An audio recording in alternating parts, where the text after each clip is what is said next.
16 বঙ্গাব্দ বর্ষাকাল।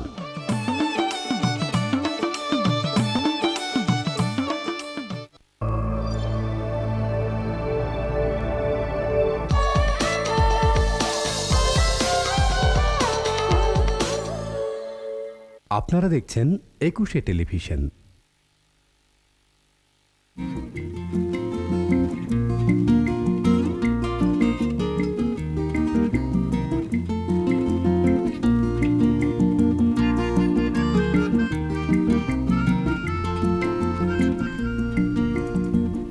শুভ দুপুর। আজ বাংলা 19শে শ্রাবণ 1416, ইংরেজি 3রা আগস্ট 2009 সোমবার।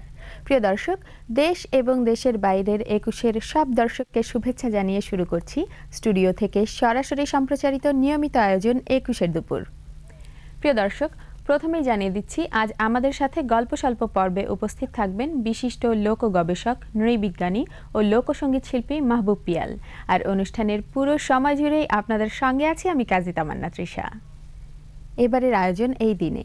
এই পর্বে থাকছে বিশেষ দিন এবং বিশিষ্ট জনের জন্মমৃত্যু কথা। সমাজ সংস্কারক, আইনজীবী, রাজনীতিবিদ, লেখক স্যার সৈয়দ আমির আলী 1849 সালের 6 এপ্রিল উড়িষ্যার কটকে জন্মগ্রহণ করেন। ইসলামের ইতিহাস গ্রন্থনার জন্য সৈয়দ আমির আলী বিখ্যাত হয়ে আছেন। ইসলামের যে কোনো ইতিহাসের রেফারেন্সের জন্য সর্বাগ্রে সৈয়দ আমির আলীর গ্রন্থের ওপর নির্ভর করতে হয়। 1928 সালের 3রা আগস্ট এই মহান মনীষী মৃত্যুবরণ করেন। আজ তার মৃত্যুদিনে তার প্রতি আমাদের গভীর শ্রদ্ধা। দর্শক, 21শের দুপুরের আয়োজনে আপনার প্রয়োজনীয় বিষয়ের কথা জানিয়ে চিঠি লিখুন। এছাড়া ফ্যাক্স অথবা ইমেইলও করতে পারেন। আমাদের সাথে যোগাযোগের মাধ্যমগুলো অনুষ্ঠানের শেষে জানিয়ে দিচ্ছি বিভিন্ন সাংস্কৃতিক অনুষ্ঠানের খবরাখবর।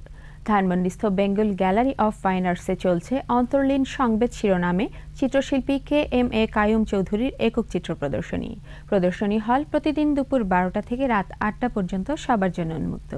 প্রদর্শনী চলবে আগামীকাল 4 আগস্ট পর্যন্ত।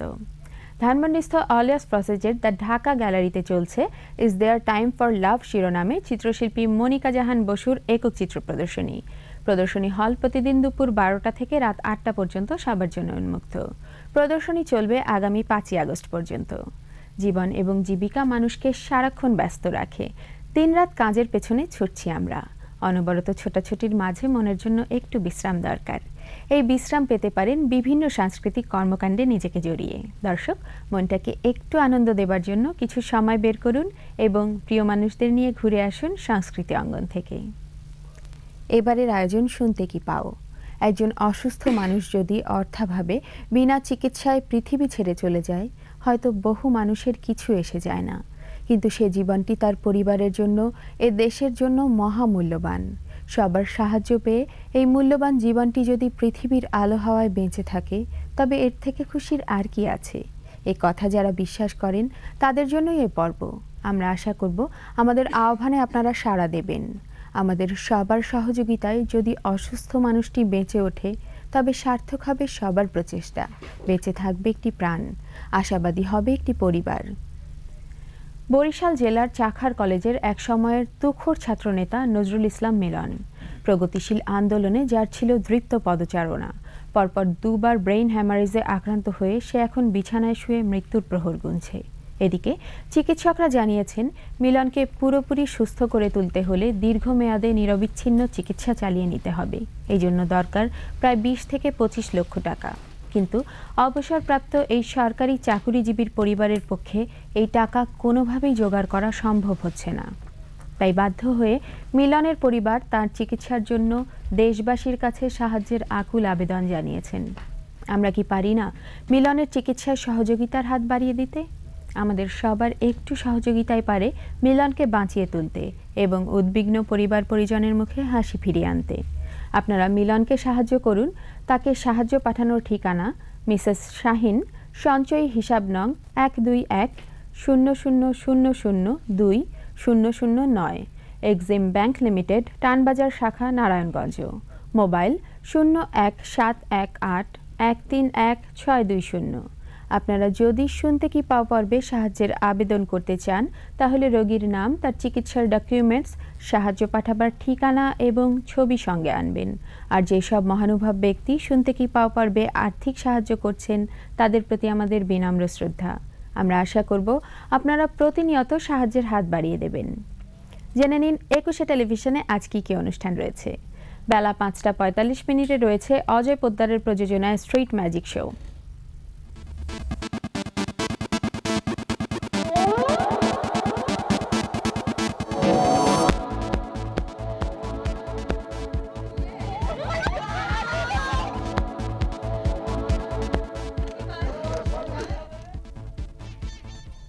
সন্ধ্যা 6:15 রয়েছে সুধীর সরকার ও কামরুজ্জামান রঞ্জুর প্রযোজনায় সেলিব্রিটি শো 21-এর সন্ধ্যা। সন্ধ্যা 7:45 রয়েছে কাজী জাহিদ ও রফিকুল ইসলাম পাপ্পুর প্রযোজনায় রন্ধন বিষয়ক অনুষ্ঠান টমি মেয়ার রেসিপি। রাত 8:30 দেখবেন অরুণ চৌধুরীর পরিচালনায় ধারাবাহিক নাটক দূরের মানুষ।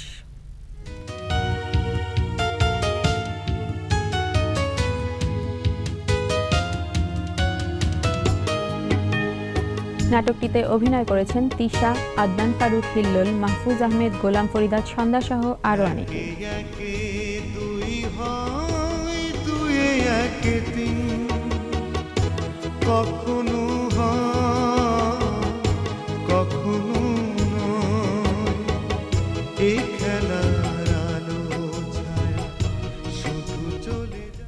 রাত 9:30 দেখবেন জুয়েল মাহমুদের রচনা ও পরিচালনায় ধারাবাহিক নাটক ললিতা। রাত 10:10 দেখবেন ফাতেমা শিলুর প্রযোজনায় সেলিব্রিটি ফ্রেন্ডসদের নিয়ে আড্ডা ও বন্ধু আমার। রাত 12টায় রয়েছে 21-এর স্টুডিও থেকে সরাসরি সম্প্রচারিত টক শো 21-এর রাত। দর্শক, আপনাদের পছন্দের কথা চিন্তা করেই 21-এ টেলিভিশন তাদের অনুষ্ঠান প্রচারের চেষ্টা করে। তাই নিয়মিত 21-এ টেলিভিশন দেখুন। আপনি যা দেখতে চান তার সবই আছে 21-এর অনুষ্ঠান মালায়। এবারে আমন্ত্রিত অতিথির সাথে গল্পস্বল্প।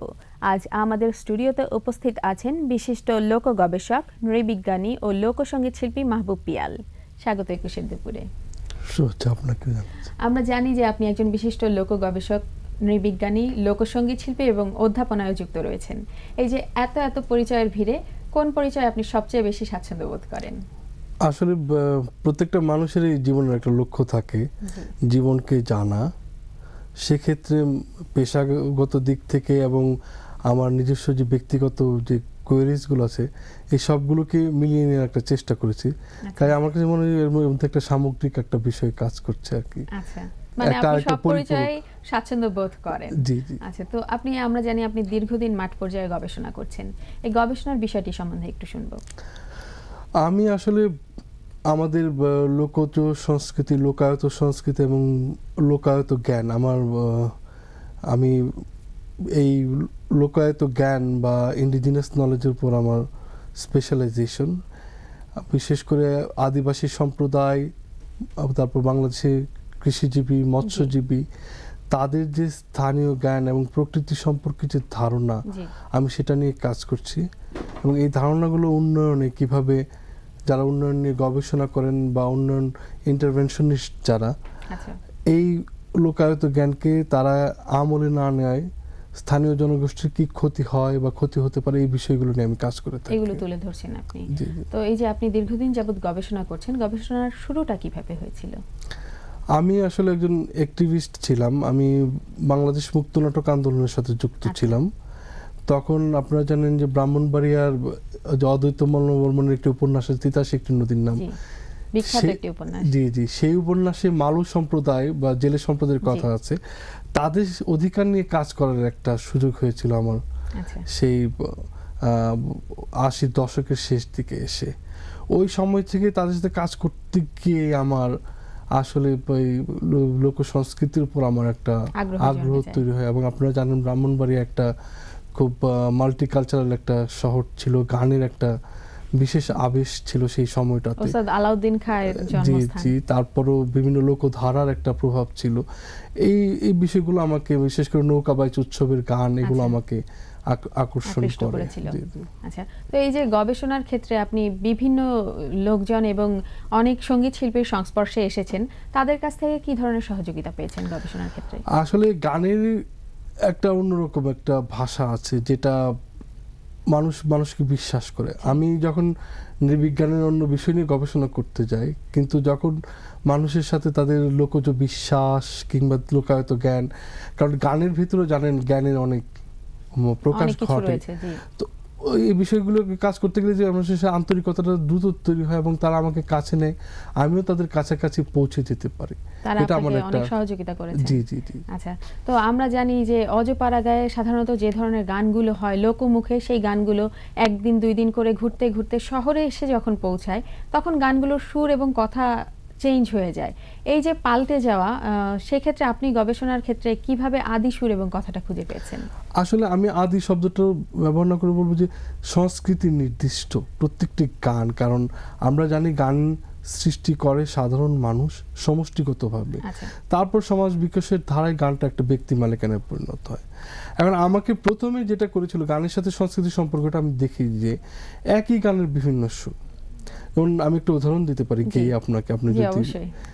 যেমন তুই আমারে পাগল করলি রে ওরে ও গৌরা, এটা হচ্ছে বাউলাঙ্গে গিয়েছেন চমৎকার একটি পূর্ণদাস নদিয়ার আচ্ছা। এলাকা, কিন্তু আমি যখন আমার এলাকায় গানটা শুনি, পাগল করলি রে গৌরা অনাথের নাথ গৌরা রে। আবার যখন আমি কিশোরগঞ্জে যাই, আচ্ছা, যখন বাইচের গানে শুনি, তখন এভাবে গাইছে, তুই আমারে পাগল করলি রে ও গৌরায় নাথের নাথ গৌরা রে, এরকম। আচ্ছা, আর এটা হচ্ছে যে গানের যে পাল্টে যাওয়ার বিষয়টা বলছেন, এটা তো শচীন কর্তার আমল থেকে শুরু হয়েছে, জি। আরো আগে থেকে। যেমন আপনারা সেই গানটা শুনেছেন শচীন কর্তার, কে যাস রে বটির গাং বাইয়া আমার ভাই ধন রে কইও নাই ওর নিত বইলা, তোরা কে যাস কে যাস। গানের কথাগুলো যদি অনুসরণ করে দেখবেন যে জি। মধ্যবিত্তের রোমান্টিকতা বেশ মাখামাখি আছে এবং জি। এটা সর্বজন গৃহীত। কিন্তু লোকগানটা এরকম, যেখান থেকে উনি জি। নিয়েছেন ব্রাহ্মণবাড়ি অঞ্চলের গীত গানটি, তোরা কে যাস রে লাল সৈর নীল সৈর বায়া আমার সুন্দর ভাই রে কইও নায়নিত বইলা, তোরা কে যাস রে চমৎকার একটি গান। উপাস থাইকা চিরা কুইটা সইলা গেল বেল, উগলাসিরা মুখে দিতেই নন্দে মারলো কিল। তাহলে তার প্রাত্যহিক চমৎকার। জীবনের যে দৈনন্দিন যে প্রাত্যহিক ঘটনাগুলো জীবনের সেখানে ঘটনাবলী আসছে। উঠে এসেছে গানে। আর যখন আমরা দেখছি সুরও পাল্টে যাচ্ছে, জি। মধ্যবিত্তের রোমান্টিকতা ঢুকে যাচ্ছে গানের মধ্যে, এভাবে চেঞ্জ এই হচ্ছে। যে এলাকা ভিত্তিক একটি যে পরিবর্তন গানে কথা এবং সুরে, এটি লোকসঙ্গীতকে কতটুকু প্রভাবিত এবং সমৃদ্ধ করে? এটা এই যে বৈচিত্র্য, সংস্কৃতির জি, যে বৈচিত্র্য অবশ্যই। সেটা আছে। কারণ আপনি জানেন যে যে আমি যদি সিলেটের ভাষা বলি, যে স্থানীয় ভাষার একটা সুর আছে, জলে গিয়াছিলাম সই খালা খা জলের ফাঁকি দেখে এলাম হই, জলে গিয়াছিলাম সই। এখন এটা যদি আমি খুব প্রমিত বাংলায় করি, জি, যারা রিমিক্স করছে বা আপনারা জানেন যে তো পটভূমি থেকে এটাকে অনেকটা দূরে সরে নিয়েছে, সেই স্থানীয় ভাষায় গীত হলে স্থানীয় মানুষের মধ্যে যে ইন্টারাকশনটা হয় এবং এর যে ফ্লেভারটা পাওয়া যায় সেটা পাওয়া যায় না আর কি, আচ্ছা, সেটা ডিকন্টেক্সচুয়ালাইজড হয়ে যায় আর কি। জি। তো আমরা জানি যে আপনার 2টি অ্যালবাম বেরিয়েছে, 2টি লোকগানে সমৃদ্ধ। এই লোকগানের ব্যাপারে আপনি কিভাবে উৎসাহিত হলেন? আমার প্রথম অ্যালবামটি ছিল কোন রঙে ডাকরে, এটা বেরিয়েছিল লেজার ভিশন থেকে। আচ্ছা, দ্বিতীয় অ্যালবামটির নাম হচ্ছে মেঘ রাজা, এটি বের করেছেন টিঙ্কু ভাই কুল প্রোডাকশন থেকে। আচ্ছা, আমি কৃতজ্ঞ তাদের কাছে। আসলে এই লোকগানের প্রতি আমি বলছি যে আমার কাজের ক্ষেত্রে থেকে এই গানের সাথে আমার সম্পৃক্ততা ছিল। আমরা একটা সংগঠনও করেছিলাম। আচ্ছা, আমি বিভিন্ন গায়কদেরকে দিয়ে, যারা ক্লাসিক্যাল মিউজিকের ট্রেনিং আছে, চেষ্টা করেছি, কিন্তু সেই লোকজ যে প্রভাবটা সেটা থাকে না। তখন এক সময় ভাবলাম আমি নিজেই করি, আচ্ছা, এবং বন্ধু বান্ধবদের উৎসাহে আমি করতে থাকলাম। এবং বিশেষ করে আমার যিনি মিউজিক ডিরেক্টর আছেন সোহাই হোসেন মজুমদার, জি। বিশিষ্ট উপমহাদেশের, একজন এসরাজ শিল্পী। জি জি, তিনি আমাকে উৎসাহিত করেছেন এবং দেখলাম গানগুলোকে উনি যেভাবে যত্ন করে সুর দিয়েছেন তৈরি করেছেন। সব ধরনের শ্রোতার কাছে সেটাকে পৌঁছে দেওয়ার চেষ্টা করেছেন। আচ্ছা। এটাই আমাকে মানে আরো বেশি উদ্বুদ্ধ করেছে আর কি। গানের লোকসঙ্গীতের ব্যাপারে। জি, জি। তো আমরা আপনার অ্যালবাম দুটোতে লক্ষ্য করি যে এখানে ঐতিহ্যবাহী বাদ্যযন্ত্রের পাশাপাশি আধুনিক বাদ্যযন্ত্রের একটি সমন্বয় ঘটানো হয়েছে খুব সুন্দরভাবে। এই যে সমন্বয়, এতে কি আদি সুর বিনষ্ট হওয়ার কোনো সম্ভাবনা এখন রয়েছে? একটা হচ্ছে যে গায়কিটা হচ্ছে আসল, আমি কিভাবে গাইছি। আচ্ছা, আপনি দেখবেন যে প্রত্যেকটি আঞ্চলিক ভাষার শব্দ এবং সুরকে আমি মানে যতটা আমার পক্ষে পারা যায় আমি রক্ষা করতে চেষ্টা করেছি। আচ্ছা, আর সুরের ক্ষেত্রে উনি মিউজিকের ক্ষেত্রে উনি যেটা করেছেন যে স্থানীয় আমাদের যা বাদ্যযন্ত্রগুলো আছে এগুলোকে ব্যবহার করেছেন, পাশাপাশি এগুলোকে আরও যেন আরও বড় অডিয়েন্সের কাছে চলে যেতে পারে এবং আপনার যেন ওয়েস্টার্ন লিসেনারও আছে তারাও যেন এই জি। গানটাকে নিতে পারে, আচ্ছা। ওই ব্যবস্থাটা উনি করেছেন। এদিক থেকে আমি বলবো সবাই খুবই সুযোগ্য একজন লোক এবং উনি খুব সুন্দর করে কাজটি অবশ্যই। করেছেন। আচ্ছা, তো এই যে শ্রোতারা অ্যালবাম দুটো কিভাবে নিয়েছেন, এই যে এত এত বাদ্যযন্ত্র সমন্বয় এবং লোকসঙ্গীত শিল্পটাকে? এটা আসলে এখন বলছেন যে হ্যাঁ লোকগীতি জানেন আপনারা জানেন এখন নানা মাধ্যমে নানা রকম রিমিক্স হচ্ছে এবং গানগুলো কেমন যেন অন্যরকম সুরে জি। গাইছে। আপনারা জানেন লোক গায়করাও নানা জন আব্দুল করিম শাহর মতো লোক উনি বলছেন আমার গানের সুরগুলোকে তোমরা নষ্ট করো না। জি, অবশ্যই। তো এই অ্যালবামটা শুনে আমি প্রচুর সাড়া পেয়েছি মানুষের কাছ থেকে এবং তারা আমাকে আরো উদ্বুদ্ধ করেছে এরকম গান আপনার যা আছে আপনি আরো করুন। আচ্ছা, তো এটা একটা আমার মনে হয় যে মানুষের আসলে আসল গানটা কেমন সেই ফ্লেভারটা পাওয়ার একটা মানুষের মধ্যে একটা তাগিদা চাহিদা থাকে। রয়েছে জি, একটা। অবশ্যই। এবং তারাও চান যে সুন্দর সুন্দর গানে তাদের ঐতিহ্যবাহী গানগুলো সকলে শুনতে। আচ্ছা, আমরা অনুষ্ঠানের একদম শেষ প্রান্তে চলে এসেছি। ছোট করে আপনার কাছে জানতে চাচ্ছি আপনার বর্তমান ব্যস্ততা কি নিয়ে? আমি এখন একটা গবেষণা নিয়ে ব্যস্ত আছি আচ্ছা। যে যেটা হচ্ছে যে আমরা যে গ্রাসরুটস যে একটা বাস্তবতা আছে নির্বিজ্ঞানী হিসেবে সেটাকে যখন তুলে ধরি অনেক সময় আমরা নিজেরাও ব্যর্থ হয়ে বুঝতে, আর আমাদেরকে অন্যরা কিভাবে নিচ্ছেন। বুঝতে পারে না গ্রাসরুটস এর বাস্তবতা তুলে ধরতে, বিশেষ করে ডেভেলপমেন্টে যারা কাজ করছেন তাদেরকে যখন বলি কৃষক এটা বলতে চায় তারা বলছেন এটার পলিসি ইমপ্লিকেশন কি। তো এটাই আর কি যে মাঠ পর্যায়ের বাস্তবতা কিভাবে উপরে তুলে ধরতে গেলে আমরা কিভাবে ট্রিটেড হই সেই বিষয়টা নিয়ে আমি একটা কাজ আচ্ছা। করছি এখন। খুব ভালো লাগলো আজকে আপনাকে আমাদের মাঝে পেয়ে। আপনাকে অনেক অনেক ধন্যবাদ 21 টেলিভিশনের পক্ষ থেকে। আপনাকে ধন্যবাদ, 21 টিভিকেও ধন্যবাদ এবং আমি দর্শকদেরকে আহ্বান জানাবো আপনারা সবাই অরিজিনাল সিডিগুলো কিনবেন, কারণ পাইরেটেড সিডিগুলো কিনলে এতে এই শিল্পটি ধ্বংস হওয়ার উপক্রম হয়েছে। আপনাদেরকে ধন্যবাদ। আমরা সেটা আশা করছি। ধন্যবাদ। কথা হচ্ছিল লোকসঙ্গীত শিল্পী মাহবুব পিয়ালের সাথে। দর্শক, 21 দুপুর নিয়ে কোনো মতামত থাকলে আমাদের জানাবেন। জেনে নিন আমাদের সাথে যোগাযোগের ঠিকানা। 21 দুপুর, 21 টেলিভিশন, জাহাঙ্গীর টাওয়ার, 10 কারওয়ান বাজার, ঢাকা 1215। এছাড়া ফোন, ফ্যাক্স বা ইমেইল করতে পারেন।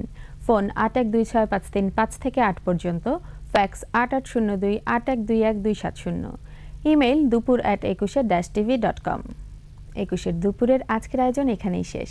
সবাইকে আবারও শুভেচ্ছা। দর্শক, এর পরপরই দেখবেন 21 বিজনেসের পরবর্তী অংশ। আগামীকাল আবার দেখা হবে। সবাই ভালো থাকবেন। শুভ দুপুর।